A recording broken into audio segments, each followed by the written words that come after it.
നയനയും രണ്ട് മുറികളിൽ ഇരുന്ന് വീർപ്പ് മുട്ടുവാണ്. പരസ്പരം കാണാനോ സംസാരിക്കാനോ ഒന്നും കഴിയാതെ. പക്ഷെ അമ്മ എന്തെല്ലാം പറഞ്ഞാലും എന്തൊക്കെ വാശിയും കാണിച്ചാലും മകൻ അതിന് തയ്യാറാവില്ലെന്നും തന്റെ ഭാര്യയെ മറന്നൊരു ജീവിതം തനിക്കില്ലെന്നും വീണ്ടും വീണ്ടും ആദർശ് തെളിയിച്ചുകൊണ്ടിരിക്കുക. അതുകൊണ്ട് തന്നെ ആദർശാണെങ്കിലും നയനയെ വിളിച്ചു, നയനയുമായിട്ട് സംസാരിച്ചു. പിന്നെ വ്രതശുദ്ധിയുടെ കാര്യങ്ങളൊക്കെ പറഞ്ഞ് ഇവർ രണ്ടുപേരും കൂടെ ഫോൺ കട്ട് ചെയ്തു. അതിനുശേഷം മുറിയിൽ ഇങ്ങനെ ഇരിക്കും കേട്ടോ. മുറിയിൽ ഇരിക്കുന്ന സമയത്താണെങ്കിലും ആദർശിന്റെ മനസ്സ് നിറയെ നയനയുമായിട്ടുള്ള ഒരു ജീവിതത്തെ പറ്റിയാ. അതുപോലെ തന്നെ നയനയും ഭയങ്കര സങ്കടപ്പെട്ടിരിക്കുകയാണ്. അപ്പൊ ഇവര് റൂമിലിരുന്ന് സങ്കടപ്പെടുന്ന അനുസരിച്ച് അവിടെ ഭർത്താവിന്റെ കൂടെ മുറിയിൽ ഒരു കുഴപ്പങ്ങളും ഇല്ലാതെ നല്ല അന്തസ്സായിട്ട് കയറി ഇരിക്കുകയാണല്ലോ ദേവയാനി. അങ്ങനെ മകനെയും മരുമകളെയും രണ്ട് മുറിയിലാക്കിയ ദേവയാനി ഭർത്താവിന്റെ കൂടെ മുറിയിൽ കയറിയിരിക്കുന്ന സമയത്ത് വീണ്ടും ദേവയാനിക്ക് ആ ഒരു ദുരന്തം ഉണ്ടാക്കുന്നു.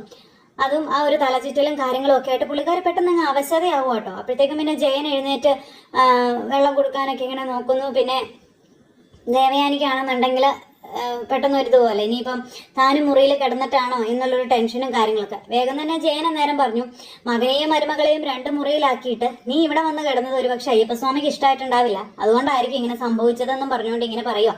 എന്നിട്ട് പിന്നെ അവർ രണ്ടുപേരും കൂടി ഇതിനെപ്പറ്റിയൊക്കെ തർക്കവും വഴക്കും അങ്ങോട്ടും ഇങ്ങോട്ടും വർത്തമാനവും കാര്യങ്ങളൊക്കെ ആയിട്ട് അങ്ങനെ ഇരിക്കുന്നു. ഇത് കഴിഞ്ഞിട്ട് ആദർശന് കിടന്നിട്ട് ഉറക്കം വരുന്നില്ല, നയനയ്ക്കും കിടന്നിട്ട് ഉറക്കം വരുന്നില്ല. രണ്ടുപേരും കൂടി ഇങ്ങനെ ആകെ നിരാശപ്പെട്ട് സങ്കടപ്പെട്ട് അങ്ങനെ ഇരിക്കുക. ഈ സമയത്ത് നമ്മുടെ അഭിക്കരികിലേക്ക് ജലജ ചെന്നു. നീ ഇങ്ങനെ ഏത് നേരം ഇവിടെ വന്ന് ഇരുന്നോടാ എന്നും പറഞ്ഞു. ഞാൻ പിന്നെ എന്താ അമ്മ ചെയ്യേണ്ടതെന്ന് ചോദിച്ചപ്പം, അതെ അവളുടെ വയറ്റിൽ കിടക്കുന്ന കുഞ്ഞ് ഇല്ലാതാവേണ്ടത് എന്റെയും നിന്റെയും ആവശ്യമാണ്. അതുകൊണ്ട് തന്നെ അതിനെന്തെങ്കിലും നീ ചെയ്തോന്ന് ചോദിക്കുമ്പോൾ അവൾക്ക് വേണ്ടി ചെയ്യുന്നതൊന്നും ഏൽക്കുന്നില്ലല്ലോ, പിന്നെ ഞാൻ എന്ത് ചെയ്യാനാണെന്ന് ചോദിച്ചു. നീ അതിന് ഈ വീട്ടിലുണ്ടാവണം, അവൾക്ക് എന്തെങ്കിലും ചെയ്താൽ ഏൽക്കണമെങ്കിൽ, അല്ലാതെ നീ ഊരു ചുറ്റി നടന്നാലൊന്നും കാര്യങ്ങൾ നടക്കില്ല. ഇപ്പൊ അതെ അവളുടെ വയറ്റിൽ കിടക്കുന്ന കുഞ്ഞിനെ കളയാൻ ഈ വീട്ടിൽ തൻ്റെ ഉള്ള രണ്ട് പേരേ ഉള്ളൂ. അത് അനാമികയും അനാമികയുടെ അമ്മയും. അവരെ രണ്ടുപേരെയും കൂടി ഒന്ന് ചൂട് പിടിപ്പിച്ച് കഴിഞ്ഞാലേ കാര്യങ്ങൾ അവർ നടത്തിക്കൊള്ളും. ഇപ്പൊ ഏതായാലും നവ്യയോട് അവർക്ക് തീർത്താ തീരാത്ത പകയാ. അതുകൊണ്ട് തന്നെ ആ കുഞ്ഞിനെ കളയാൻ അവർ പ്ലാൻ ചെയ്യുന്നത് ഞാൻ നേരിട്ട് കേട്ടതാണ്. പിന്നെ ഈ നവ്യയ്ക്ക് യാതൊരുവിധ സംശയങ്ങളും ഉണ്ടാകാൻ പാടില്ല. കുഞ്ഞിനെ നഷ്ടപ്പെട്ടാലും നിന്നോട് അവൾക്ക് യാതൊരു സംശയം ഉണ്ടാകാൻ പാടില്ല. അതുകൊണ്ട് അതേ രീതിയിൽ നീ അവരുടെ അരികിൽ നിൽക്കണമെന്ന് അമ്മ പറഞ്ഞു കൊടുക്കുന്നു. പിന്നെ അവരെ അങ്ങ് ചൂട് പിടിപ്പിച്ചങ്ങ് വിട്ടാൽ മതി. പിന്നെ നമ്മളൊന്നും ചെയ്യേണ്ട കാര്യമില്ല, മാറി നിന്ന് നമ്മൾ കാഴ്ചക്കാരായാൽ മാത്രം മതി, ചെയ്യേണ്ടതൊക്കെ അവർ ചെയ്തോളും എന്ന് പറഞ്ഞ് ആ ഒരു ഇതിൽ ഇങ്ങനെ പറഞ്ഞു കേട്ടോ. അപ്പൊ അങ്ങനെ അത് കേട്ട് കഴിഞ്ഞപ്പോൾ അഭിക്കും ഭയങ്കര സന്തോഷം. എന്നിട്ട് അഭിയാണെങ്കിൽ ജലജയായിട്ട് സംസാരിച്ച് നേരെ മുറിയിലേക്ക് ചെന്നു. എന്നിട്ട് പിന്നെ ഒരിക്കലും ഇല്ലാത്തതുപോലെ നവ്യയോട് സ്നേഹപ്രകടനമാണ്. അപ്പൊ നവ്യയാണെങ്കിൽ അഭിയോട് കുറെയൊക്കെ ചോദിച്ചു, നീ എന്തൊരു മനുഷ്യനാടാ, നീ എന്തുകൊണ്ടാണ് എൻ്റെ അരികിൽ വരാത്തത്, നീ എന്താണ് എന്നെ പുറത്തു കൊണ്ടുപോകാത്തത്, അങ്ങനെ ഓരോ കാര്യങ്ങളൊക്കെ ഇങ്ങനെ നവ്യ ചോദിക്കുമ്പോൾ മോൾ എന്നോട് ക്ഷമിക്കുക, എനിക്ക് അതിനൊന്നുള്ളൊരു സമയമോ സന്ദർഭമോ ഒന്നും കിട്ടിയില്ല, അതുകൊണ്ടാണ് ഇനി മുതൽ നിന്റെ എല്ലാ കാര്യങ്ങളും ഞാൻ നോക്കിക്കോളാം എന്ന് പറഞ്ഞുകൊണ്ട് അഭി അങ്ങനെ നമ്മുടെ നവ്യയെ കെട്ടിപ്പിടിച്ച് ഭയങ്കര സ്നേഹപ്രകടനങ്ങളും സോപ്പിടലും കാര്യങ്ങളും ഒക്കെ.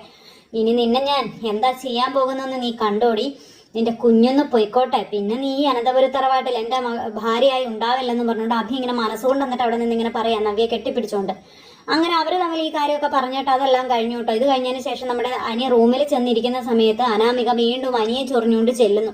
അപ്പൊ അനാമികയാണെന്നുണ്ടെങ്കിൽ അവരുടെ കുറ്റം, അതായത് നവ്യയുടെയും നയനയുടെയും കുറ്റം പറഞ്ഞുകൊണ്ടാണ് ചെല്ലുന്നത് അനിക്കരികിലേക്ക്. അപ്പൊ അനി പറഞ്ഞു, ദേ നിന്റെ വരവിന്റെ ഉദ്ദേശം എന്താണെന്ന് എനിക്ക് നല്ലതുപോലെ അറിയാം.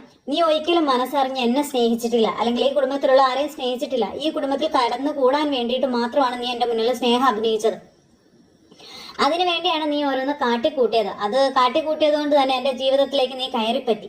ഇവിടെ വന്നതിന് ശേഷം നീ ചെയ്തു കൂട്ടുന്നതെന്ന് പറഞ്ഞിട്ടുണ്ടെങ്കിൽ ഈ വീട്ടിലുള്ളവരെ പരസ്പരം സ്നേഹിക്കാനോ അല്ലെങ്കിൽ അവർക്കുള്ള ഇതൊന്നും നോക്കാനോ ഒന്നും അല്ല, മറിച്ച് ഇവിടെയുള്ളവരെ തമ്മിൽ തല്ലിക്കാനാണ് നീ നോക്കുന്നത്.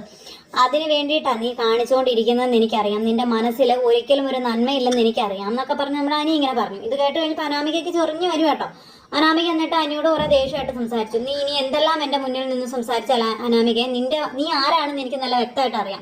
അതുകൊണ്ട് നീ എൻ്റെ മുന്നിൽ നിന്ന് ഒരുപാട് സംസാരിക്കാനൊന്നും നിൽക്കേണ്ട. ഈ ജന്മം എനിക്ക് എൻ്റെ ഭാര്യയായി നിന്നെ ഉൾക്കൊള്ളാൻ കഴിയില്ല, അംഗീകരിക്കാൻ കഴിയില്ല, ഞാനത് ചെയ്യില്ല എന്ന് നമ്മുടെ അനി പറയുമ്പോൾ നിന്റെ മനസ്സിൽ ഇപ്പോഴും അവള് തന്നെയായിരിക്കും നന്ദു എന്ന് പറയുന്നുള്ളൂ, അതെനിക്ക് അറിയാവടാ എന്ന് പറഞ്ഞുകൊണ്ട് ഈ അനാമിക പറഞ്ഞപ്പം അതെ എൻ്റെ മനസ്സിൽ നന്ദു തന്നെയാ, നിനക്കെന്താ നന്ദുവിന്റെ വാല കെട്ടാൻ പോലും നിന്നെ കൊള്ളില്ല എന്നുള്ള രീതിയിൽ തന്നെ നമ്മുടെ അനി ഇങ്ങനെ അനാമികയോട് പറഞ്ഞു. അനാമികയെ ചൂട് പിടിപ്പിക്കാം.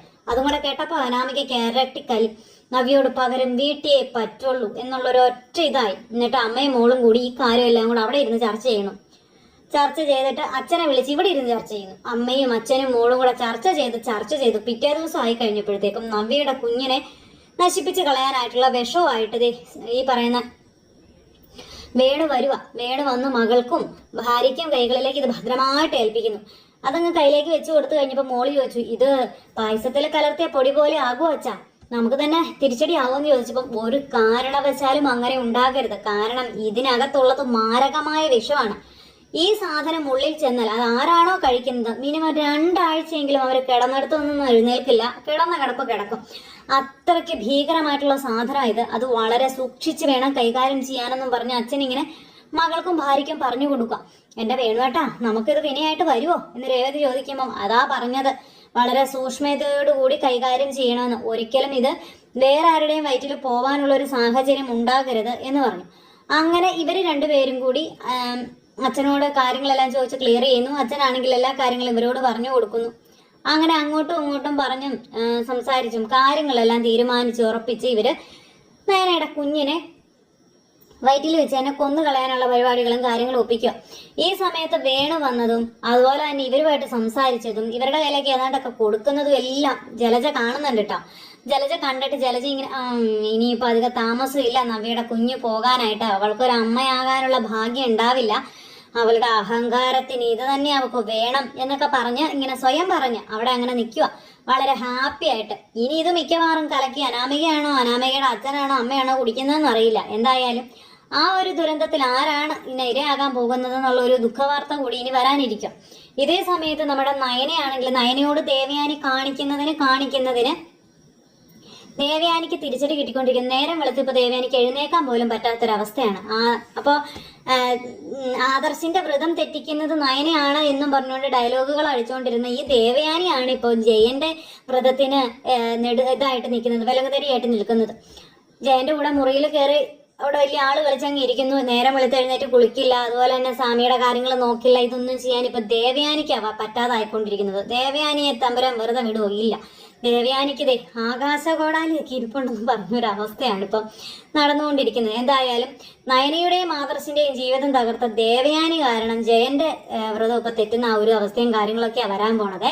അപ്പൊ അങ്ങനെ രസകരമായിട്ടുള്ള നല്ല അടിപൊളി ദേവയാനിക്കും അതുപോലെ കുറെ പൂതനകളുണ്ടല്ലോ വീട്ടിൽ, എല്ലാവർക്കും തിരിച്ചടികളുടെ ഒരു ഘോഷയാത്ര തന്നെ അവിടെ അട്ടിയായിട്ട് വെച്ചിരിക്കുന്നു. അപ്പൊ അങ്ങനെയൊക്കെയുള്ള ഒരു സൂപ്പർ ഹിറ്റ് വിശേഷമൊക്കെ ആയിട്ടാണ് നാളത്തെ നമ്മുടെ കഥ വരാനിരിക്കുന്നത്. അപ്പൊ ആരും തന്നെ മിസ് ചെയ്ത് കളയാതെ എല്ലാവരും കാണണം കേട്ടോ.